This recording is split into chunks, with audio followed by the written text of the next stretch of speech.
want to welcome you to the Open to Hope and to the Compassionate Friends. I want to welcome you to Valentine's Day program. And on the show today, it's Heidi and Gloria. I'm Gloria on the left, Heidi on the right, and Dr. Bob Baugher.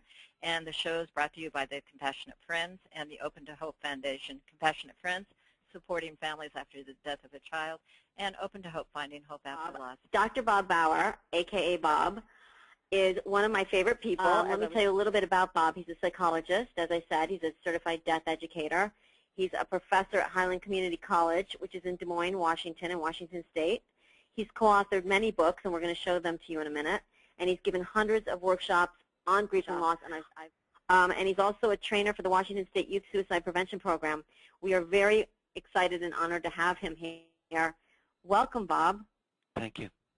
And going to our next slide, Bob has also written a number of books, great books, books on all sorts of different problems involved with grief and loss, Understanding Guilt, and The Crying Handbook with Darcy Sims, and Death Turns Allie's Family Upside Down. And he has written, I'm sure you can get them on Amazon, right, Bob? And sure. Do you have a website? The first thing I want you to think about today is, who is the Valentine that you hold in your heart today? I want you to think about, for those of you who are parents, so your son or your daughter who died, your or brother or sister or grandchild, granddaughter, grandson, and think about holding that person in your heart today, of course. And I want you, as you're listening to me, to say this person's sweet name, and then to say, "Be my Valentine."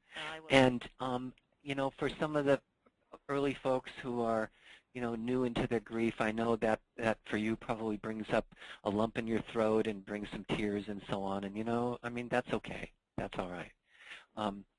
So let's take a look next at, as it says here, the word Valentine. I looked it up. It has no synonym. You click on it on when you're in Word, and it says there's no synonym for it. But that matches exactly with the fact that there's no synonym for the Valentine that you're thinking of right now. There is no one like this person in your life, no one. And then I think of the fact that as I was putting this together, that Valentine's, of course, is always associated with hearts, right? So think about it. We're always focused on holding our loved one in our heart. So let's go to the next one and say, when you say the word Valentine, what does it mean? And of course, it says, "Be mine." Remember when you were a kid and you got those little candies, and one of them said, "Be mine." What is it? What did that mean to you? Something special, of course, right? Well, I think back when I was thinking about Valentine's Day, and I think back I was in 5th grade, so I had to be like, like 10 years old, and Martha, who was like the cutest girl in 5th grade, gave me a little pink candy, and it said, "Be mine." And at that moment, I realized I am in love. And that is until the next day when I found out that she had given the same pink candy to David and Michael and Jimmy.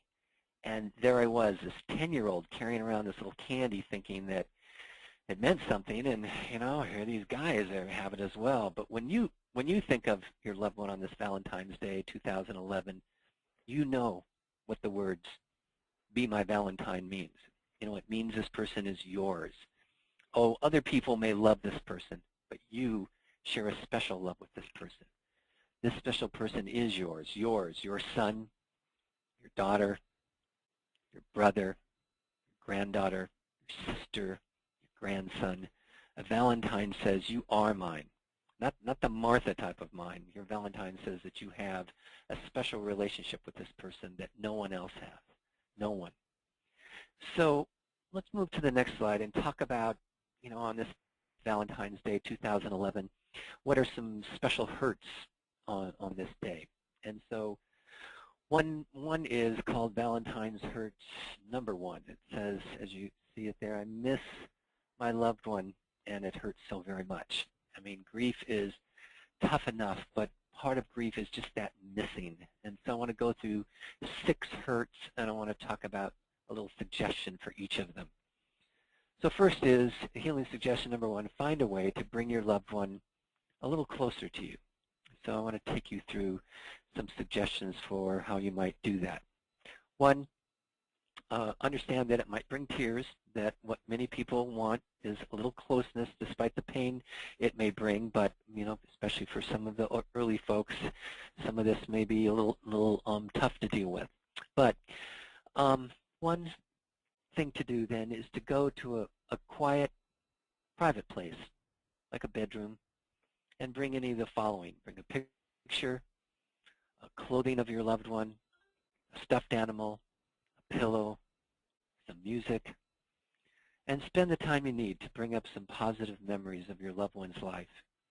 And people say, well, like what? Well, things like places that you went, homes you lived in, vacations you took, sports events, things you did together, sights, sounds, smells of the life you lived with this precious person.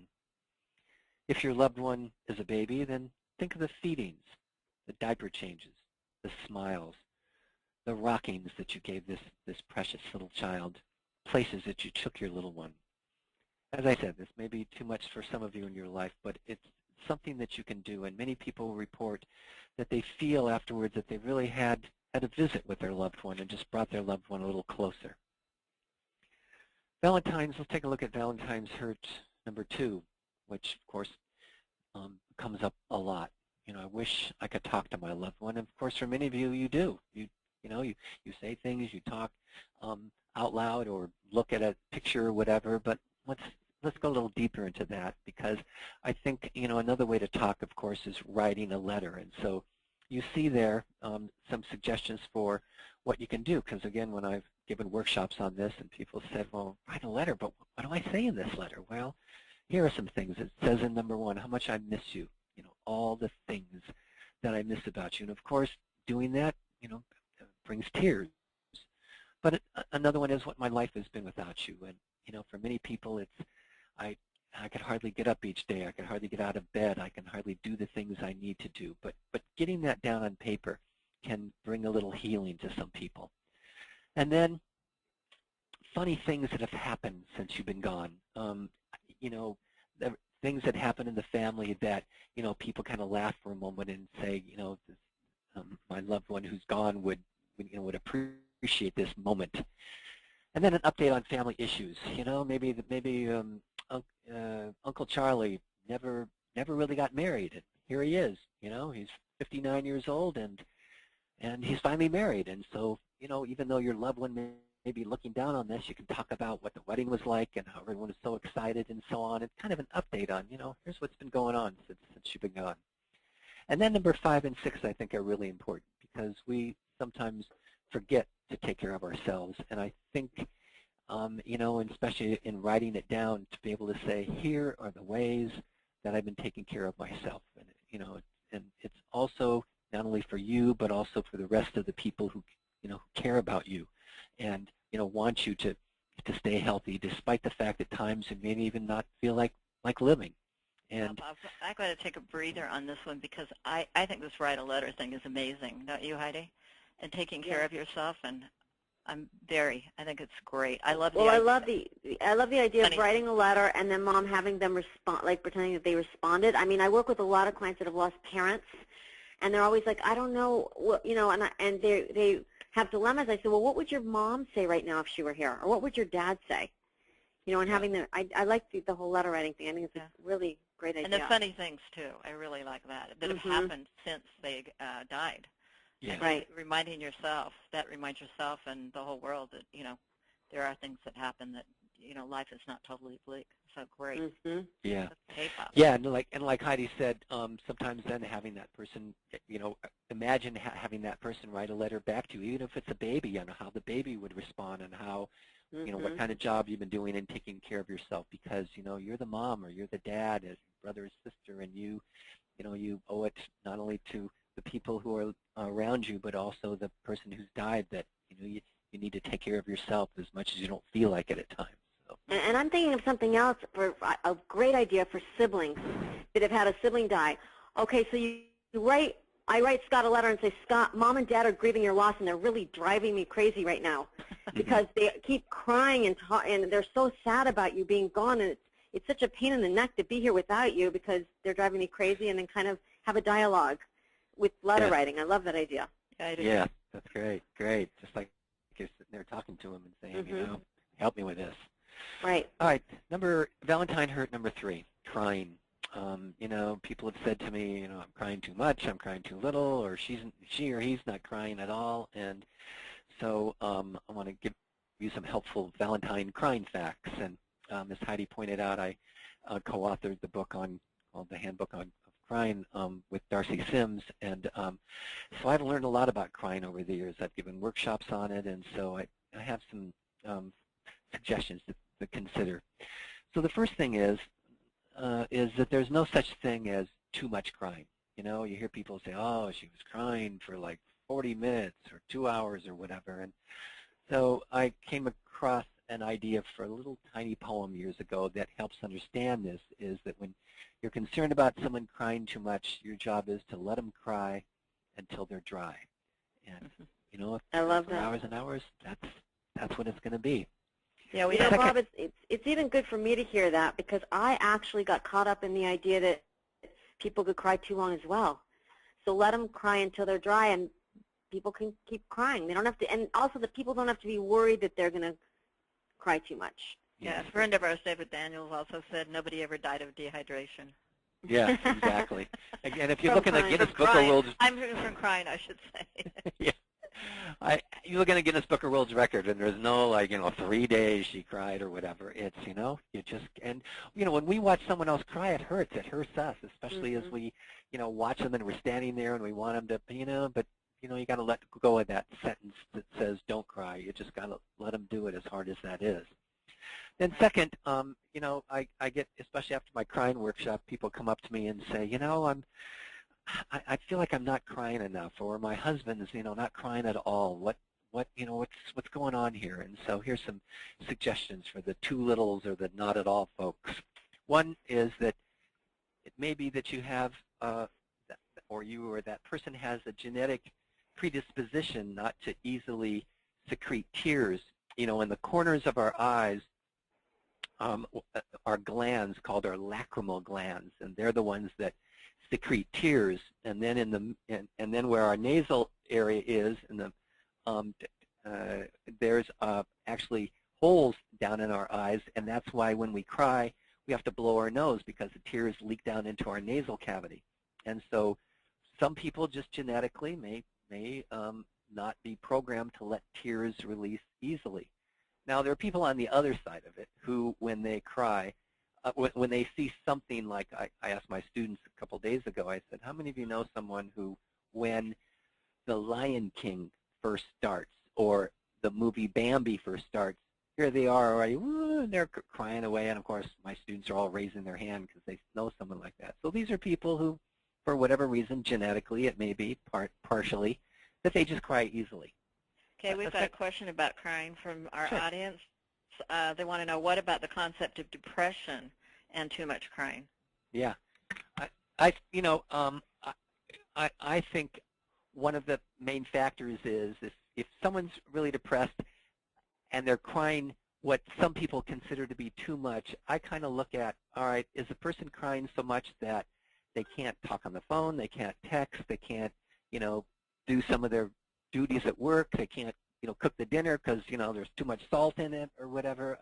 I think that even that is saying that there is there's no really limit on what's too much crying. And of course, well, we've got another question, and it's not about crying, but it's about energy, which may be the connection, you know, with depression too. It's been 2.8 months only since my daughter died. I had energy early on, but now I have none. How can I get my energy back? Yeah. I want to say one thing about that, Bob, and you might, sure, you can chime in too, but I think initially when someone dies, it's, you know, sometimes, at least I kind of did get an adrenaline rush, because I was hoping, it was such a shock. Yeah. And then I crashed as well after that wore off. I don't know. Yeah, and I think she says 2.8 months. I think sometimes during that rush, you may not cry as much as you do later. Yeah. No, I mean, 2 months, 3 months is just so new, and I think you're right, Heidi. The whole idea of going up with all this adrenaline and then coming down. And so I have two things. One is to whatever extent, is this a mom or dad, I'm not sure, this person can do is to try to find ways to get your sleep. And second, even though you don't feel like it at times, to try to eat, somewhat of a balanced diet. I mean, sleep and eating are, so important, and those are the things that we have control over. You're not going to have a lot of control over your emotions or, all the grief issues that are coming up for you, but you do have a little control over, can you try to go to sleep at the same time, and if you wake up in the middle of the night, don't turn on the light, just, lie there for a little bit, see if you can, get back to sleep after a while, and, try to, as we always hear, go to bed at the same time and get up at the same time. But hey, yeah, after 2.8 months, I'm impressed that you're able to get on your computer and log on. Yeah, me too. Exactly. Congratulations. Exactly, Mom, because I love wearing jewelry, and I remember the first 6 months after Scott died, I didn't wear any jewelry because it was too much of an effort to put a ring on. Yeah, wow. exactly. What does that tell you? So let's go to you? number 4. So yeah. moving along. Yeah.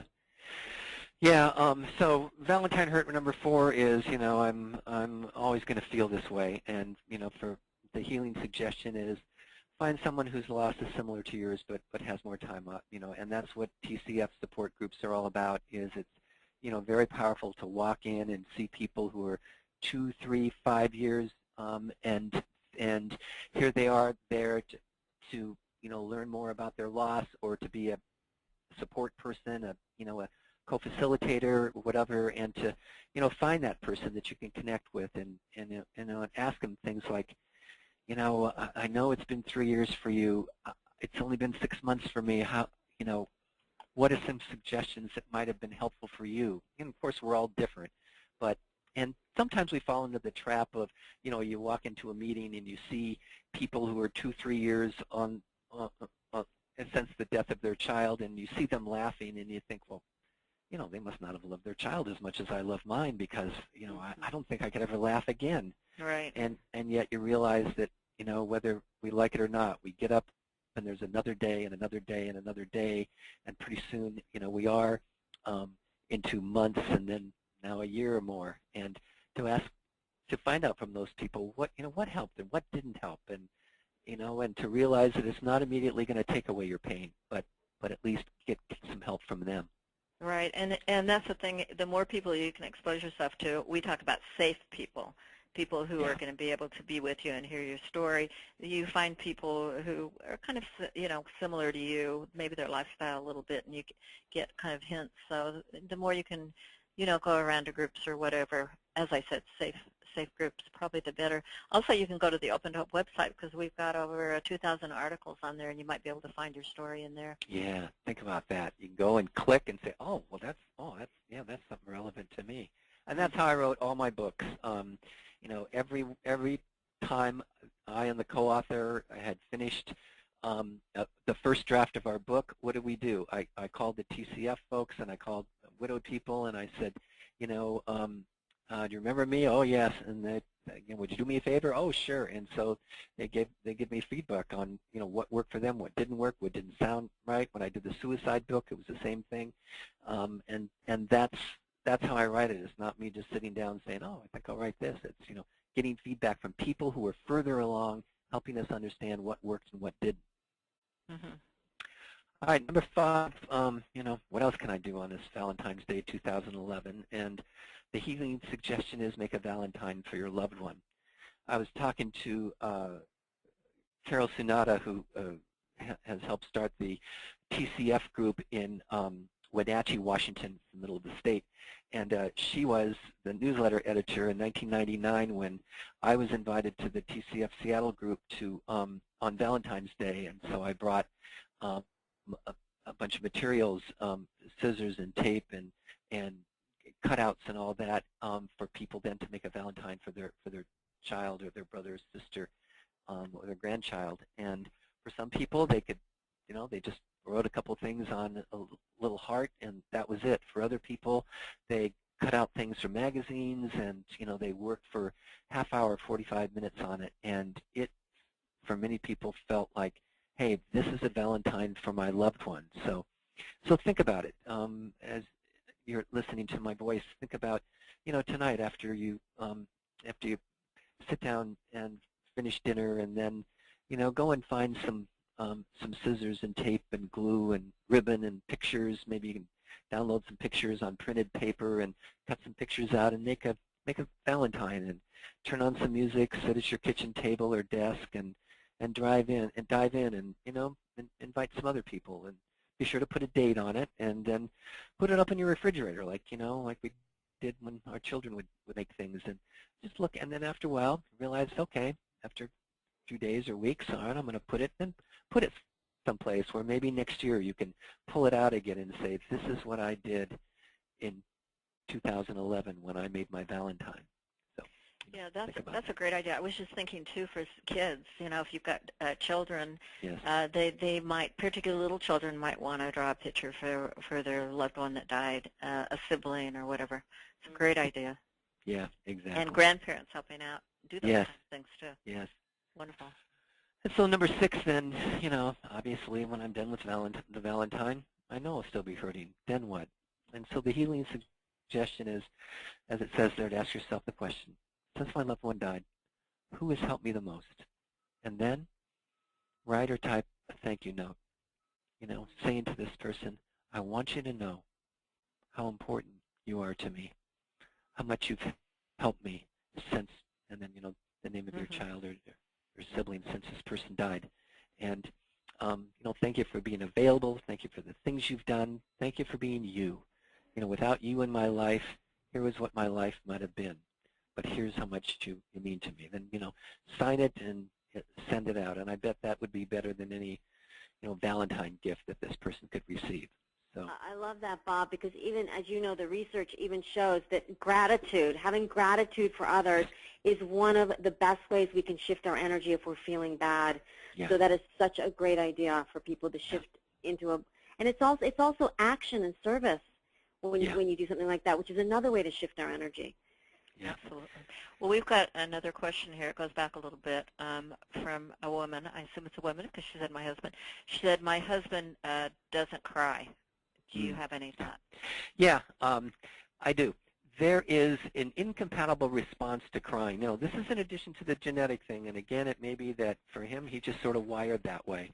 Another reason, before I get into what I was going to say, another reason for not crying is sort of how we're brought up, right? Some of you, I always say in the workshop, some of you might have been brought up like me, which is, when you started crying as a child, your mother or father would say, if you don't stop crying, I'm going to give you something to cry about, right? Some of you listeners are out there, we're going, yep, I know, I've heard that sentence before. And so we learn, and it's hard as a parent to see your children cry, and so, we want them to stop crying, and yet, and a response that is incompatible with crying is the swallow response. So as you're listening to me right now, I'd like you to just swallow.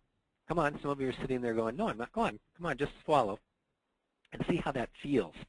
And what happens is that people report then sometimes when they start to kind of tear up or kind of just feel that emotion, what they do is they swallow it down. Now, for some people, they know what they're doing, but for other people, it's so automatic they don't even realize it. This is going to take 1 minute, but I want to give you a quick story on this. I gave the workshop at TCF many times over the years, but this one happened about 7 or 8 years ago. I talked about swallowing in the workshop, and then this woman came up to me afterwards. She said, before my son died, I cried all the time, and then after he died, I hardly cried at all. What do you think? And I said, I wonder if you're swallowing and not realizing. I said, tonight at the banquet, there's going to be some music playing, and there's probably going to be some very tender moments. And if you feel yourself starting to well up, I think, try to not swallow. And she goes, okay. So hours later, it's the banquet. Everything's over now. I'm getting ready to leave, and this woman comes running up to me going, it worked, it worked. Of course, I had totally forgotten what worked. What worked? She said, I didn't swallow, and I started crying. That's what I've been doing. Okay? So it may be, that may be what's going on with your husband. But you know what? Even if that's not the case, you got to let him be where he's going to be, because we're all different. I have this little acronym called WAG-D, W-A-G-D. We all grieve differently. and your husband is going to grieve however he's going to grieve. And sometimes we're concerned, oh my goodness, he's not crying or not grieving like me. You know, something's going to happen later on. And you know what? People work through it in their own way, and it may not be the way that we want. Well, we've got another email from Stanton who says that there is a Facebook page called My Angel to Your Angel where you can send your child a Valentine. Oh, that's nice. Very sweet. Cool.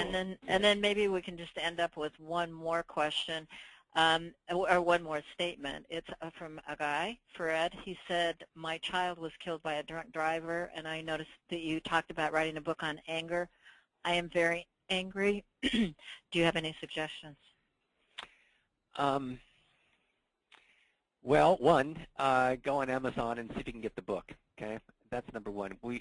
I wrote it. I co-authored it with two anger experts, Dr. Gary Hankins and his wife Carol. And Gary has gone all around the United States giving workshops on anger.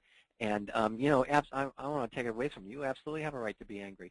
You know, and but one of the things I learned from Dr. Hankins was that this statement. And I love this statement. It's okay to be angry, but it's what you do with it. It's okay to be angry, but it's what you do with it. So what are you doing with your anger that's going to be, you know, not destructive but constructive in some way? And so I'll give you that. and it can cause ill health and all sorts of things. And some people have told us that what was his name at Columbine, Heidi, who said that Craig Scott and Daryl Scott. Craig Scott, whose sister was killed at Columbine, said he came to realize that if he was angry, there was a prisoner, and the prisoner was him. Wow. Yeah.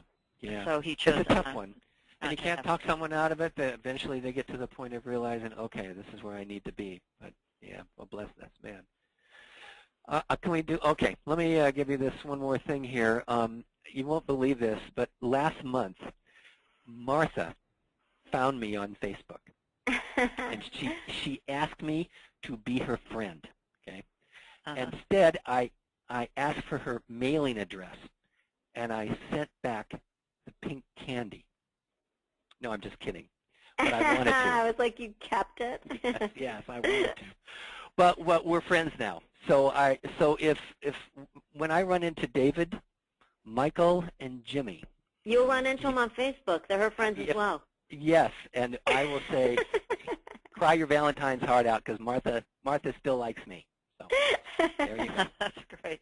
Well, Bob Baugher, we want to thank you for being on this webinar today, and we want to thank everybody who signed up for the webinar, and we wish you a safe and a healthy, and for some people, a happy Valentine's, for others, a meditative Valentine. And Bob and Heidi, how do you want to send it off?